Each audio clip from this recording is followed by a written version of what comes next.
Summer holidays வந்தாச்சு, நம்ம GT Holidays வந்தாச்சு. GT Holidays, South India's #1 travel brand. மார்க்கெட்லயே கம்மி சேதாரத்துல இன்னும் 1% தள்ளுபடி கொடுப்போம். ஓகே, வைரநக கேரட்டுக்கு 5000 தள்ளுபடி கொடுப்போம். தள்ளுபடி திருவிழா. பிரகாசமான அபார்ட்மெண்ட்ஸ் நம்ம அம்பத்தூர்ல அம்பத்தூர் ரயில் நிலையத்திலிருந்து 5 minute drive லக்ஸரி 2 BHK மற்றும் 3 BHK அபார்ட்மெண்ட்ஸ். நக்கீரில இருந்து வரோம்னே, தொடர்ச்சியா வந்து 90ல இருந்து இப்படி வந்து என்னண்ணே 2003ல இருந்து 2003 அவன் அந்த சின்ன முனிசிபல் பகுதியில் இந்த பேர் இந்த பேர் பண்ணதாக சொன்னாங்க. அந்த வழக்கில் என்னைய சேர்த்தாங்க. நான் விடுதலை முடிவு இதோட வந்தா நல்லது. அமைதியா இருந்தா எல்லாரும் அமைதியாக இருக்கிறதுல எனக்கு ஒன்றும் ஆட்சேபம். அமைதியாக அவங்க இருக்கிறோம்.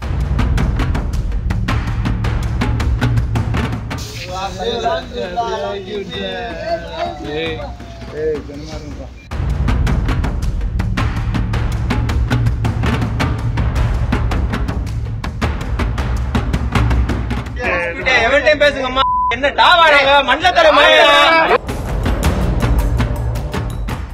22 ஆண்டுகளாக தொடரும் பகை முரண்கள், மதுரையை குலை நடுங்க வைக்கும் படுகொலை சம்பவங்கள், எம்ஜிஆரின் தீவிர விசுவாசியான ராஜபாண்டியும் கலைஞரின் தீவிர பற்றாளரான VKG எனப்படும் VK குருசாமியும் பங்காளிகள். இவர்கள் இருவரும் 1990களில் கமுதி கரிசல்குளம் கிராமத்திலிருந்து மதுரைக்கு பிழைக்க வருகிறார்கள். கீரைத்துறை பகுதியில் அருகருகே வீடு பிடித்து வசிக்கும் போது ஆரம்பத்தில் இணக்கமாக இருந்தனர். ஒரு கட்டத்திற்கு மேல் இருவரும் திமுக அதிமுக கட்சியில் தீவிரமாக ஈடுபட தொடங்கினர். திமுகவை சேர்ந்த குருசாமிக்கும் அதிமுகவை சேர்ந்த ராஜபாண்டிக்கும் தேர்தல் போஸ்டர் ஒட்டுவதில் பிரச்சனை ஆரம்பிக்கிறது. அதன் நீட்சியாக தங்களுடைய சொந்த மகன்கள், மருமகன்கள், மாமன் மச்சான், சித்தப்பா, நண்பர்கள், விசுவாசிகள் என தொடர்ச்சியாக இருதரப்பிலும் இதுவரை 22 கொலைகள் நடந்தேறி உள்ளன. இவர்கள் அனைவருமே மதுரை கீரைத்துறை ஏரியாவை சேர்ந்தவர்கள்தான். மதுரையின் பதட்டமான பகுதிகளாக கீழத்துறை, வாலந்தோப்பு, ஜெயந்திபுரம், சுப்பிரமணியபுரம், MKபுரம், காக்காத்தோப்பு உள்ளிட்ட பகுதிகள் இருந்து வருகிறது. இவை அனைத்தும் ஒரு காலகட்டத்தில் ரவுடிகளின் சாம்ராஜ்யமாக இருந்து வந்தது. அதில் அரசியல் கொலைகளும் ரவுடிகளுக்குள் நடக்கும் கொலைகளும் அரங்கேறி வந்தன. மதுரையில் நடக்கும் குற்றங்கள் என்றாலே நட்புக்காக கொலை, உறவுக்காக கொலை, பழக்கத்திற்காக கொலை, அரசியலுக்காக கொலை என்று மட்டுமே பெரும்பாலும் நடக்கும். அதில் பணத்திற்காக கூலிப்படையை ஏவி கொலை செய்வது அரிதிலும் அரிதாகவே காணப்படும். அந்த வகையில் குருசாமி தரப்பிற்கும் ராஜபாண்டி தரப்பிற்கும் ஏற்பட்ட பகை 2003இல் ஆரம்பித்தது. போஸ்டர் ஒட்டுவதில் ஆரம்பித்த பிரச்சனையில் ராஜபாண்டியனின் அண்ணன் மகனான சின்ன முனீஷ் குருசாமி தரப்பால் கொல்லப்பட்டார். அந்த கொலை நடந்த போது கட்சி நிகழ்ச்சியில் இருந்த குருசாமியிடம், அண்ணே முனிஸ் பையில நம்ம பயிலுக்கு போட்டுட்டாங்கண்ணே, நான் வளர்ந்த ஏரியால என்னை அடிச்சு கேவலப்படுத்திட்டீங்க, எனக்கு அவமானமா இருக்கு, என்னை ஒழுங்கா கொன்னுடுங்க, இல்லைன்னா உங்க எல்லாரையும் கரு எடுத்துருவேன்னு சொல்லிட்டான். அதனால அவனை வேற வழி இல்லாம கொன்னுட்டாங்க என கூறியுள்ளனர். இதை கேட்ட குருசாமி, என்னப்பா இப்படி செஞ்சுட்டாங்க, தப்புப்பா, என்ன இருந்தாலும் அவங்க நம்ம பங்காளிங்க, ஒரே ரத்தம், இப்படி நடந்து போச்சேன்னு தனது சகாக்களை திட்டியவாறு ராஜபாண்டியனிடம் மன்னிப்பு கேட்டு இரு தரப்பும் சமாதானமாக போயிருவோம் என்று சமாதானத்திற்கு முயற்சித்திருக்கிறார். ஆனால் உள்ளே இருந்தவர்கள் இருதரப்பும் சமாதானம் ஆகாமல் பார்த்து கொண்டதாக சொல்லப்படுகிறது. அதே நேரம் கடந்த 22 ஆண்டுகளாக அரங்கேறிய இவ்வளவு கொலைகளுக்கும் இரு குடும்ப பகைகளுக்கும் முதல் 2 தலைகளான VKG குருசாமி, ராஜபாண்டியனின் அரசியல் நகர்வுகளுக்கிடையே இருந்த ஈகோதான் காரணம் என கூறப்படுகிறது. இத்தனை உயிர்களை இழந்த பிறகும் பெங்களூருவுக்கு சென்ற குருசாமியை கடந்த 2023ஆம் ஆண்டில் 5 பேர் கொண்ட கும்பல் கொடூரமாக வெட்டியது. 21 இடங்களில் வெட்டப்பட்டு குத்துயிரும் குலையுருமாக இருந்த குருசாமி தொடர் சிகிச்சையால் உயிர் பிழைத்து மீண்டும் கீரைத்துறை ஏரியாவில் உள்ள தனது பழைய வீட்டில்தான் இருக்கிறார். ஒரு பெரிய ராணுவ காம்பவுண்ட் இருந்தாங்க. அதுல ஒரு வீடு வாடகைக்கு பார்த்தேன். பாதுகாப்பாகவும் இருக்கும். அதில் போய் வாடகைக்கு பார்த்துட்டு வந்து ஹோட்டலில் அந்த எனக்கு வீடை காட்டினாலும் நான் வந்து தீ பிடிச்சிருக்கேன். பெங்களூர்ல எங்கே தெரியாதமே வந்து வெட்டிக்கிட்டு இருக்காங்க. எப்படி உங்களை ஃபாலோ பண்ணி வந்தாங்கன்னு இல்லை, இங்கே வந்து ஒரு கோர்ட்டில் நீங்கள் ஆஜராகிட்டு போனீங்களா? இங்கே வாய்தாக்கு வந்துட்டு அதுக்கும் காரணம் நீ உடனே கிளம்புங்க இருக்கக்கூடாது, உடனே கிளம்புங்க என்னை அனுப்பி விட்டுட்டு அவங்களுக்கு சொல்லிட்டாங்களோ கிளம்பிட்டாண்டு இந்த மாதிரி பண்ண நான் என்ன மனச்சேன்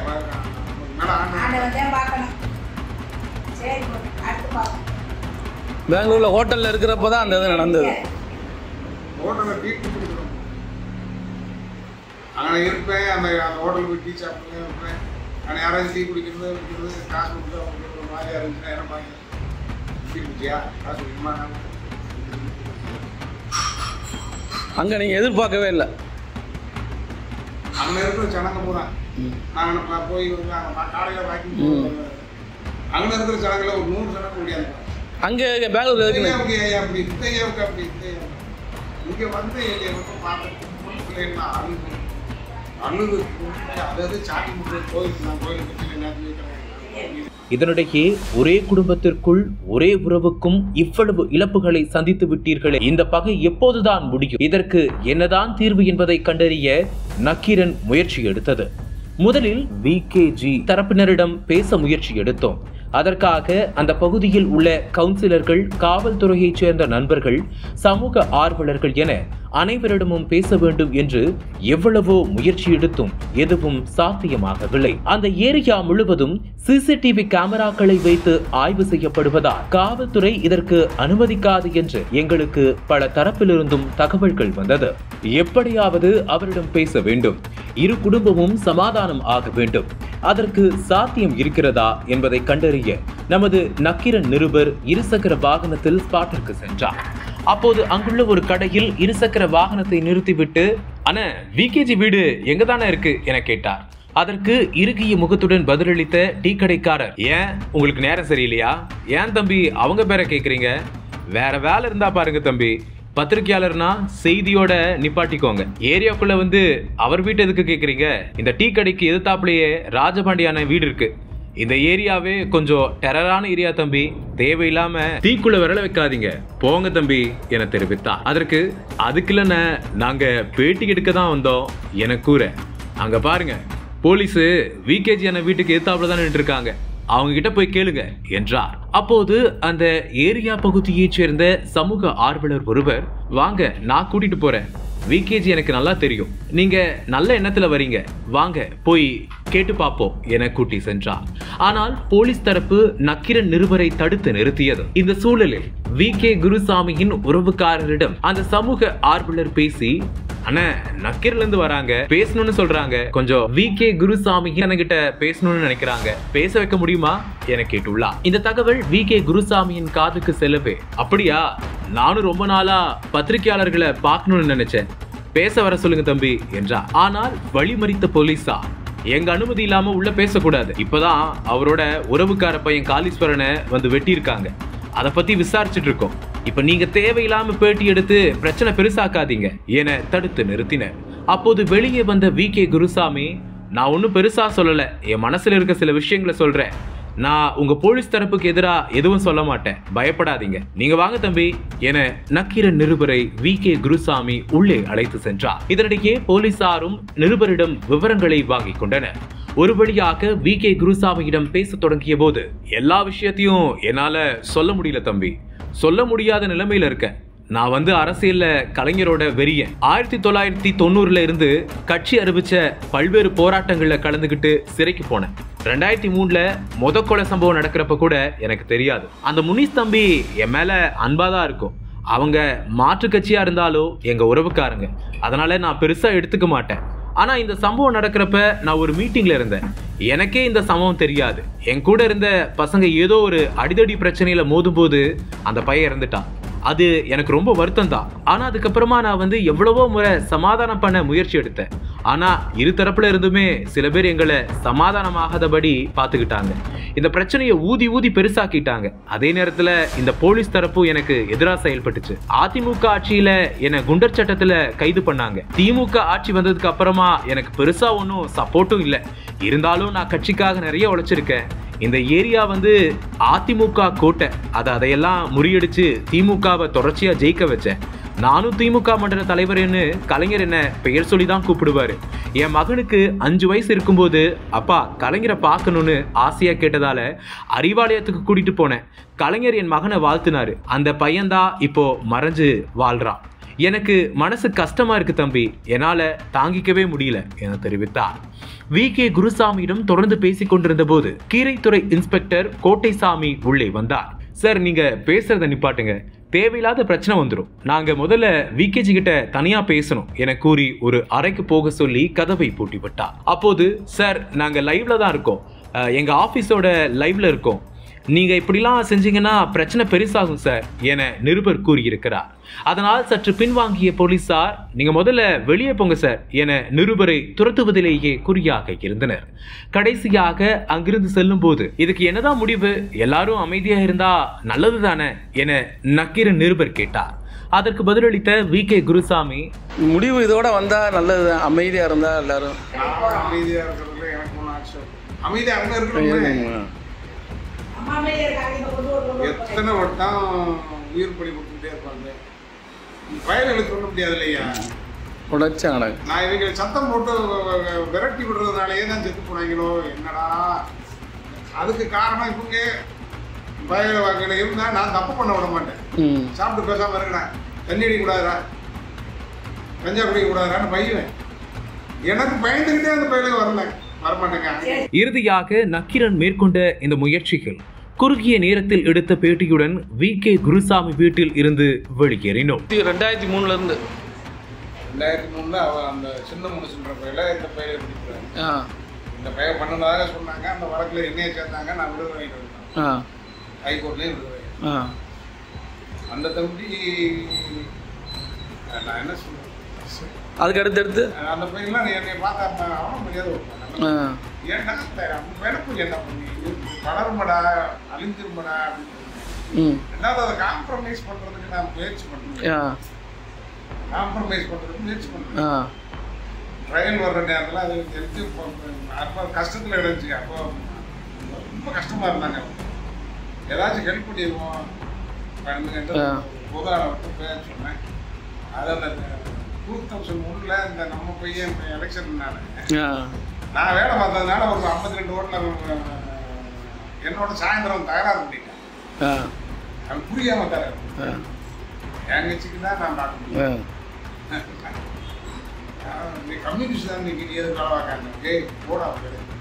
நான் எந்த கட்சியில் இருக்கணும், எங்கள் கூட்டணி தான் நான் வேலை பார்க்கணும் போப்பேன்.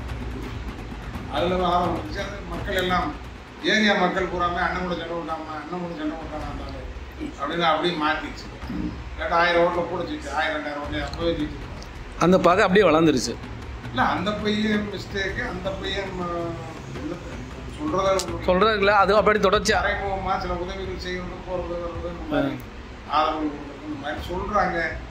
அதுக்கப்புறம் எப்படிண்ணே இவ்வளவு சம்பவங்கள் தொடர்ச்சியா மாறி மாறி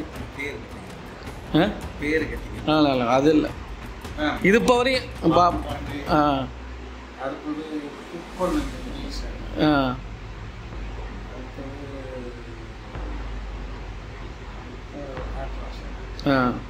காட்டுறாசா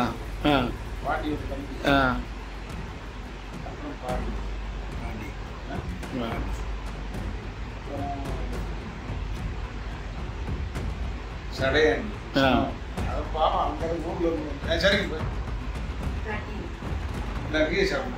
இருக்குண்ணா சடையாண்டி சடையாண்டி அதை வந்து ஊர்ல தீபாவளிக்காக வந்தது.